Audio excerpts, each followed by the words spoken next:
never know. I have to be careful.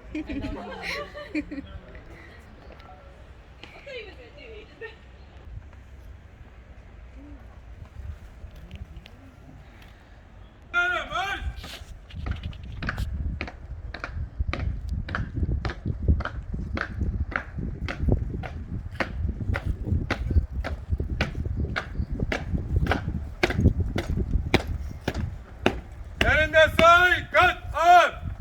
Sola dön. Dikkat. Ertugrul Ghazi türbesi saygı nöbetini vukuatlı olarak devrediyorum. Ertuğrul Gaz Türbesi saygı nöbetini vukuatlı olarak devrediyorum. Ertugrul Ghazi türbesi saygı nöbetini vukuatlı olarak devrediyorum. Ertuğrul Gaz Türbesi saygı nöbetini vukuatlı olarak devrediyorum. İleri bak.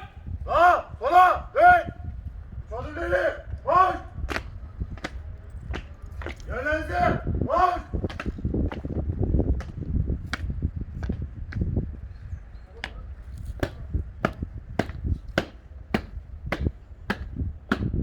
Uyguladım, ileri, koş.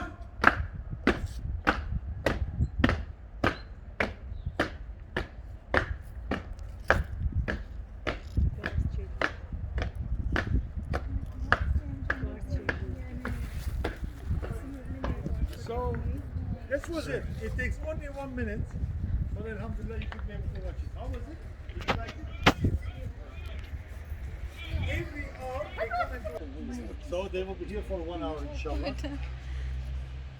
Normally they can't move, they can't talk like that, but now it's right here. So it's normally when there's a commander.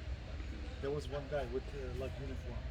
He's the chef of, he's the commander. So when he's around, normally they don't even move.